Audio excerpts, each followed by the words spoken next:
আজিৰ পৰা অৰুণাচলৰ বিৰুদ্ধে টিএমপিকে সৰ্বাত্মক অৱৰোধ পুৱা 5 বজাৰ পৰা অনিৰ্দিষ্ট কাললৈ অৱৰোধ ঘোষণা কৰিছে টিএমপিকে অসমে অৰুণাচললৈ সকলো যান-বাহনৰ চলাচলত বাধা সমান্তৰালকৈ আজি 9টা সংগঠনৰ 12 ঘণ্টীয়া ধেমাজি জিলা বন্ধ ঘোষণা মিংমাং বদতিত নিৰীহ অসমীয়াৰ ওপৰত গুলীচালনাৰ বিৰুদ্ধে প্ৰতিবাদ গুলীচালনা কৰা কালপ্ৰিতৰ শাস্তি নোহোৱা পৰ্যন্ত অৱৰোধ ঘোষণা গুলী চলোৱা অৰুণাচল আৰক্ষীৰ বিৰুদ্ধে আইনী ব্যৱস্থা লোৱাৰ দাবী 9টা সংগঠনে আহ্বান জনোৱা ধেমাজি জিলা বন্ধৰ সৰ্বাত্মক প্ৰভাৱ পৰিছে এজেৱাইচিপি কেএমএছএছ বীৰ লাচিত সেনা টাইপাকে ধৰি 9টা সংগঠনে বন্ধৰ আহ্বান জনাইছে আজি পুৱা 5 বজাৰ পৰা বন্ধ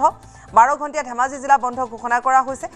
পুৱা 5 বজাৰ পৰা অনিৰ্দিষ্ট কাললৈ অৱৰোধ ঘোষণা কৰিছে অসমেৰে অৰুণাচললৈ সকলো যান-বাহন চলাত এতিয়া বাধা প্ৰদান কৰা হৈছে সমান্তৰালকৈ 9টা সংগঠনৰ আজি 12 ঘণ্টীয়া ধেমাজি জিলা বন্ধও আছে মিংমাং বদতিত নিৰীহ অসমীয়াৰ ওপৰত গুলীচালনা কৰাৰ বিৰুদ্ধে এনেধৰণে প্ৰতিবাদ সাব্যস্ত কৰিছে গুলীচালনা কৰা কালপ্ৰিতৰ শাস্তি নোহোৱা পৰ্যন্ত অৱৰোধ ঘোষণা গুলী চলোৱা অৰুণাচল আৰক্ষীৰ বিৰুদ্ধেও আইনী ব্যৱস্থা লোৱাৰ দাবী 9টা সংগঠনে আহ্বান জনোৱা ধেমাজি জিলা বন্ধৰ সৰ্বাত্মক প্ৰভাৱ পৰা দেখিবলৈ পোৱা গৈছে এজেৱাইচিপি কেএমএছএছ বীৰ লাচিত সেনা টাইপাকে ধৰি 9টা সংগঠনে বন্ধৰ আহ্বান জনাইছে আৰু সৰ্বাত্মক ৰূপত বন্ধ দেখিবলৈ পোৱা গৈছে নিৰীহ অসমীয়াৰ ওপৰত গুলী চলোৱাৰ যি ঘটনা সেই ঘটনাৰ পিছতে তীব্ৰ প্ৰতিক্ৰিয়াৰ সৃষ্টি হৈছে তাৰ পিছতে উদ্বেগ প্ৰকাশ কৰিছে মুখ্যমন্ত্ৰীগৰাকীয়ে উদ্বেগ প্ৰকাশ কৰিছে সমগ্ৰ ঘটনাটোক লৈ আলোচনাৰ কথাও কৈছে এগৰাকী আৰক্ষী বিষয়াও এই ঘটনাটোৰ সৈতে জড়িত হৈ আছে অৰুণাচলৰ আৰক্ষী বিষয়াগৰাকী তেওঁৰো উচিত শাস্তি দাবী কৰিছে গতিকে এই গোটেইবোৰলৈ চাই তাৰ পিছতে এনেধৰণে এতিয়া প্ৰতিবাদমুখৰ হৈ পৰিছে আজি সৰ্বাত্মক বন্ধ দেখিবলৈ পোৱা গৈছে পুৱা 5 বজাৰ পৰা যেহেতু বন্ধ ঘোষণা কৰা হৈছে গতিকে আজি দোকান পোহাৰ সকলো এ ধেমাজি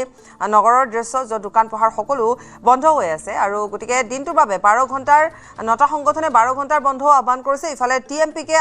অৰ্থনৈতিক অৱৰোধ অনিৰ্দিষ্ট কাললৈ অৰ্থনৈতিক অৱৰোধ ঘোষণা কৰিছে য'ত অৰুণাচললৈ কোনো যান-বাহন যাব নোৱাৰিব যিবোৰ বস্তু বাহিনী লৈ যোৱা যান-বাহন আছে সেইবোৰ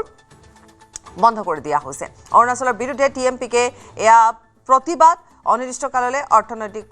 অৱৰোধ আৰু আমি ধেমাজিৰ পৰা আমাৰ সাংবাদিক মন বিকাশ সৈতে সংযুক্ত হৈছো তেওঁ আমাক অধিক জনাব মন বিকাশ আপোনাৰ ওচৰলৈ আহিছো হয় পাপৰি এই মুহূৰ্তত আমি যেহেতু গোগামুখ চাৰিআলিত উপস্থিত আছো আৰু আজিৰ পৰা সদৌ মিচিং ছাত্ৰ সন্থা টিএমপিকে যেহেতু অৰুণাচলৰ বিৰুদ্ধে সৰ্বাত্মক বন্ধৰ কাৰ্যসূচী ৰূপায়ণ কৰিছে আৰু এটা কথা উল্লেখ কৰিব লাগিব যে সোমবাৰৰ পুৱা 10:20 যি ধৰণৰ এটা বৰ্বৰ পাছতে গুলীচালনা ঘটনা সংঘটিত কৰিলে অৰুণাচলী দুৰ্বৃত্তৰ লগতে একাংশ অৰুণাচলৰ আৰক্ষী বিষয়া নেতৃত্বত এনেধৰণৰ এটা ঘটনা সংঘটিত হোৱাৰ যি অভিযোগ উত্থাপিত হ'ল আৰু 11গৰাকী লোক আচলতে গুলীবিদ্ধ হ'ল আৰু সেইসকল লোকৰ ইতিমধ্যে 7গৰাকী চিকিৎসাধীন হৈ আছে আৰু আজি সেই আচলতে যিসকল আচলতে কালপিত যিসকল দোষীক গ্ৰেপ্তাৰ নকৰা পৰ্যন্ত অসম আৰক্ষীক চমজাই নিদিয়া পৰ্যন্ত তেওঁলোকে আজি পুৱা 5 বজাৰ পৰা যিহেতু বন্ধ কাৰ্যসূচী ৰূপায়ণ কৰিছিল আৰু সমান্তৰালভাৱে কিন্তু ধেমাজি জিলা বন্ধ কাৰ্যসূচী ঘোষণা কৰিছিল বীৰ লাচিত সেনা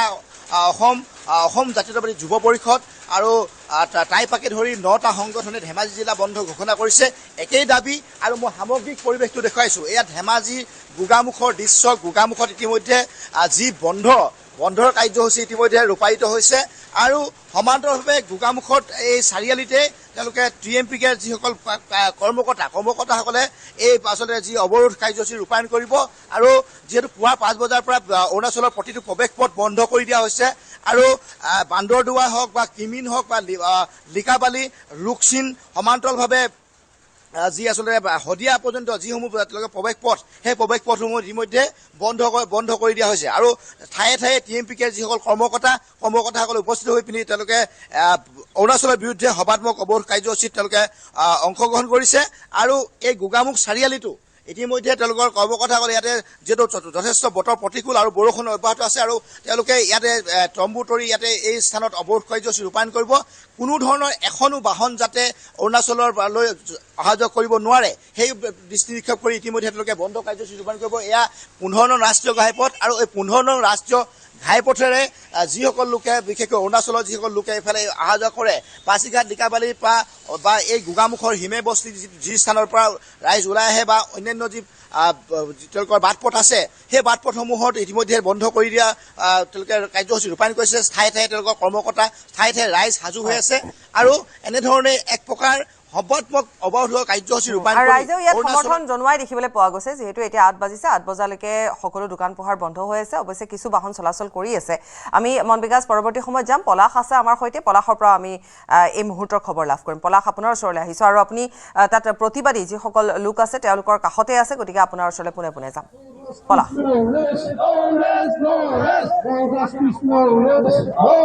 নিশ্চিতভাৱে চাওক গহপুৰৰ যি অসম অৰুণাচল সীমান্তৰ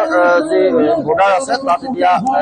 প্ৰতিবাদী কাৰ্যসূচী অনুষ্ঠিত হৈছে পথ অৱৰোধ কাৰ্যসূচী হৈছে অসম অৰুণাচল গেটৰ সমীপতে আৰু কোনো আচলতে ইয়াত যান বাহন যাবলৈ দিয়া নাই অৰুণাচল ফালৰ পৰাও অসমলৈ প্ৰৱেশ কৰিবলৈ হোৱা নাই আৰু অসমৰ পৰা অৰুণাচললৈ প্ৰৱেশ কৰিব পৰা নাই মই প্ৰথমে পৰিৱেশটো দেখাইছো ইয়াত অসম পুলিচো আছে অৰুণাচল পুলিচো আছে তেওঁলোকে চোৱা চিতা কৰি আছে আৰু যিহেতু গোগামুখৰ ডিপিংবাং অঞ্চলত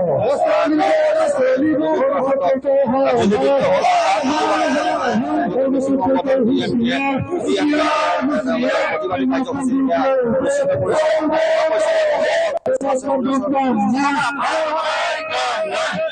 আজি আমি টিএমপিকে এমএমকে টিএমএমকে নেতৃত্বত বিশেষকৈ যোৱা 10 তাৰিখে গোগামুখৰ ধেমাজি জিলাৰ এটা পদ্ধতিত যে নিৰীহ লোকক অৰুণাচলী দুৰ্বৃত্তই গুলীচালনা কৰি যি মানে হত্যাৰ ষড়যন্ত্ৰ কৰিলে গতিকে তাৰ প্ৰতিবাদত আৰু সেই দুৰ্বৃত্তসকলক এটা কঠোৰ শাস্তি প্ৰদানৰ দাবীত আজি আমি অৰুণাচল চৰকাৰৰ বিৰুদ্ধে আমি বৃহৎ অৰ্থনৈতিক পথ অৱৰোধ কাৰ্যসূচী গ্ৰহণ কৰিছোঁ গতিকে ইয়াৰ জৰিয়তে আমি ক'ব খুজিছোঁ অসম চৰকাৰ আৰু অৰুণাচল চৰকাৰে শীঘ্ৰে এই বিষয়টো বিশেষকৈ অৰুণাচল অসমৰ সীমা বিবাদক নিষ্পত্তি কৰি আৰু মানে যিসকল দুৰ্বৃত্তই মানুহ নিৰীহ লোকক মানে গুলীয়াই হত্যা কৰাৰ ষড়যন্ত্ৰ কৰিলে তেওঁলোকৰ সংস্থাপন আৰু তেওঁলোকক যিসকল সংস্থাপনৰ ব্যৱস্থা কৰক আঘাতপ্ৰাপ্ত লোকসকলক আৰু যিসকলে মাৰিলে যিসকল দুৰ্বৃত্ত তেওঁলোকক ধৰি তেওঁলোকক ফাঁচী কাটত তেওঁলোকক ওলাব লাগে সেই দাবী আমি কৰিছোঁ গতিকে অনাগত সময়ত অৰুণাচল অসমৰ বৰ্ডাৰ বিষয়টো সীমা বিবাদটো যাতে নিষ্পত্তি হয় তাৰ কাৰণে আজি আমি আন্দোলন কৰিছোঁ কি ক'ব অৰ্থনৈতিক গাড়ী ঘোঁৰা বন্ধ হৈ গৈছে নাই প্ৰথম কথাটো হ'ল আমি অতিকৈ লজ্জিত অনুভৱ কৰিছোঁ সৰ্বকালৰ সৰ্বশ্ৰেষ্ঠ মুখ্যমন্ত্ৰী বুলি যাক আমি দম্ভিক মাৰি কৈ থাকোঁ সেই সময়তে অসমৰ মানুহৰ খিলঞ্জীয়া মানুহক অসম আৰু অসমীয়া মানুহক হত্যা কৰিবৰ কাৰণে কুণ্ঠাবোধ নকৰে সেই সময়ত ডক্টৰ হিমন্ত বিশ্ব শৰ্মা চৰকাৰ ক'ত হৈ আছে আমি এটা আহ্বান জনাব খুজিছোঁ যে অৰুণাচল চৰকাৰৰ লগত অতি শীঘ্ৰে আলোচনা কৰি তেখেতসকলৰ বিবাদ সমস্যাসমূহ সমাধান কৰিবৰ কাৰণে আমি দাবী উত্থাপন কৰিছোঁ চাওক পাপৰি এনেদৰে এওঁলোকে এতিয়া যি পথ অৱৰোধ কাৰ্যসূচী ইয়াক গ্ৰহণ কৰিছে অৰ্থনৈতিক অৱৰোধ হৈছে এক প্ৰকাৰৰ আৰু এয়া হৈছে অসম অৰুণাচল সীমান্ত দুয়োখন ৰাজ্যৰ ইয়াত পুলিচে ভৰি আছে আৰু পুৱা 5 বজাৰ পৰা ইয়াতে যি পথ অৱৰোধ হৈছে কোনো ধৰণৰ যান বাহন ইয়াত চলাচল কৰিবলৈ দিয়া হোৱা নাই আৰু এনেদৰে তেওঁলোকে সৰ্বাত্মকভাৱে তেওঁলোকে প্ৰতিবাদী কাৰ্যসূচী গ্ৰহণ কৰা পৰিলক্ষিত হৈছে পাপৰি পলাশ ধন্যবাদ জনাইছো সৰ্বাত্মক ৰূপত তাত প্ৰতিবাদী কাৰ্যসূচী গ্ৰহণ কৰিছে তেওঁলোকৰ দাবীসমূহ পূৰণৰ বিশেষভাৱে যিটো ঘটনা ঘটি গ'ল সেই ঘটনাটোৰ পিছতে এনেধৰণে প্ৰতিবাদমুখৰ হৈ পৰিছে ইফালে মন বিকাশেও আমাক দেখুৱালে ধেমাজিৰ পৰা দেখুৱাইছে মন বিকাশ আমাৰ সৈতে সংযুক্ত হৈ আছে মন বিকাশৰ সৈতে আমাৰ যোগাযোগ বিচ্ছিন্ন হৈছে পলাশে আমাক সীমান্তৰ পৰা দেখুৱালে য'ত প্ৰতিবাদী কাৰ্যসূচী গ্ৰহণ কৰা হৈছে এতিয়া কথা হৈছে যে আলোচনা মৰ্মে বা কি ধৰণৰ শাস্তি বিহা হ'ব কাৰণ উচিত শাস্তিৰ দাবী তেওঁলোকে জনাইছে আৰু এগৰাকী আৰক্ষীৰ লোকো যিহেতু আছিলে গোটেই ঘটনাটোৰ সৈতে জড়িত তেওঁৰ সৈতে অন্য লোকো আছিলে গতিকে বিষয়টো সন্দৰ্ভত ইতিমধ্যে আমি আকৌ কৈছোঁ যে মুখ্যমন্ত্ৰীয়েও উদ্বেগ প্ৰকাশ কৰিছে আমি মন বিকাশৰ ওচৰলৈ পুনৰ এবাৰ যাম মন বিকাশ বন্ধ সৰ্বাত্মক দেখিবলৈ পোৱা গৈছে গহপুৰৰ পৰা আমাক পলাশেও জনালে য'ত প্ৰতিবাদী কাৰ্যসূচী গ্ৰহণ কৰা হৈছে অৰ্থনৈতিক অৱৰোধ যিহেতু কৰা হৈছে গতিকে নিশ্চিত ৰূপত বিচাৰিব যাতে অতি সোনকালে তেওঁলোকে যিখিনি কথা বা যিখিনি দাবী কৰিছে বা যিখিনি উচিত শাস্তিৰ তেওঁলোকে দাবী কৰিছে গোটেই কথাখিনি অন্ততঃ খুব সোনকালে যাতে পোহৰলৈ আহক যে কি ব্যৱস্থা গ্ৰহণ কৰিব বা কেনেকুৱা ধৰণৰ আলোচনা হ'ব আটাইখিনি হয় পাপৰি যে যিগৰাকী আচলতে এগৰাকী উপ আৰক্ষীৰ সৈতে নিৰখ হ'বলৈ আৰু সমান্তৰালভাৱে 4গৰাকী নাম যিখন এজাহাৰ দাখিল কৰা হৈছিল গেৰুকামুখ থানাত সেই এজাহাৰৰ ভিত্তিত আজি পৰ্যন্ত যিটো 48 ঘণ্টা সময় উকলি গ'ল আৰু আজি পুৱা 5 বজাৰ পৰা যিটো সৰ্বাত্মক বন্ধৰ অৰুণাচলৰ বিৰুদ্ধে ৰূপায়ণ কৰা হৈছে ধেমাজি জিলা বন্ধ ঘোষণা কৰা হৈছে কিন্তু এতিয়ালৈকে কোনো এজন দোষীক গ্ৰেপ্তাৰ কৰিব পৰা নাই অৰুণাচল আৰক্ষীয়ে গ্ৰেপ্তাৰ কৰিছে নাই সেই কথা আমাক যিহেতু অসম আৰক্ষীক জনোৱা নাই বা অসম আৰক্ষীয়েও এই ক্ষেত্ৰত কোনো ধৰণৰ বা ব্যৱস্থা গ্ৰহণ কৰাৰ আমি পৰিলক্ষিত হোৱা নাই। তেওঁলোকে কোনো ধৰণৰ আনুষ্ঠানিক মন্তব্য প্ৰকাশ কৰা নাই। কিন্তু জিলা প্ৰশাসনে যি ধৰণে হেঁচা প্ৰয়োগ কৰিব লাগিছিল বা অসম চৰকাৰে সেই হেঁচা প্ৰয়োগ কৰাৰ ক্ষেত্ৰত যেন কিছু আচলতে হুহুকা পিছুলা যেন হৈছে, সেনেকুৱা ধৰণৰ এটা অনুভৱ হৈছে। কাৰণ বিভিন্ন দল সংগঠনে সেই দিনটোৰ পৰাই যোৱা 2 দিনৰ পূৰ্বৰ পৰা তেওঁলোকে প্ৰতিবাদ অব্যাহত ৰাখিছে। কিন্তু সেই প্ৰতিবাদ কৰাৰ পিছতো যিহেতু 11 লোক গুলীবিদ্ধ হৈছে, এয়া কম কথা নহয়। কিন্তু এই যে বাৰে বাৰে এনেধৰণে অৰুণাচলী দুৰ্বৃত্তই আক্ৰমণ কৰি যাব, 2 বছৰ পূৰ্বে 2023 চনৰ 5 জুনৰ দিনটোত পাণবাৰীত দুগৰাকীকৈ লোকক একেটাই গোগামুখ ৰাজচক্ৰৰ অন্তৰ্গত সেই অঞ্চল আৰু সেই অঞ্চলৰ দুগৰাকীকৈ নিৰীহ অসমীয়াক গুলীয়াই হত্যা কৰিছিল অৰুণাচলী দুৰ্বৃত্তই। কিন্তু সেই ঘটনাৰ যিসকল ভুক্তভোগী তেওঁলোকে আজিও ন্যায়ৰ আশাত বন্দী। কিন্তু সমান্তৰালভাৱে এই 11গৰাকী লোক গুলীবিদ্ধ হৈছে আৰু সেই গুলীবিদ্ধ লোকসকলৰ পৰিয়ালত যি ধৰণৰ এটা হাহাকাৰ পৰিৱেশ, সেই হাহাকাৰ পৰিৱেশৰ সূচনা হোৱাক লৈ বিশেষকৈ TMPK বা জাতীয় সংগঠনে নহয়, অন্যান্য অসমৰ জাতীয় দল সংগঠনেও প্ৰতিবাদ অব্যাহত ৰাখিছে। কিন্তু এই যে বাৰে বাৰে অসমৰ ভূমি বিবাদক লৈ পিনি বা এই সীমা সমস্যা সমাধান নোহোৱাৰ আচলতে আওকাণ কৰি তেওঁলোকে যি ধৰণে আচলতে নিৰ্বিবাদে গুলীচালনা কৰা ঘটনা সংঘটিত হৈছে, এই ক্ষেত্ৰত সমাধান হ'ব কেতিয়া? কাৰণ অসম চৰকাৰ আৰু অৰুণাচল চৰকাৰে যি নামচাই যি আচলতে অধ্যাদেশ আছিল, নামচাই যি চুক্তি আছিল, সেই চুক্তি অনুসৰি তেওঁলোকে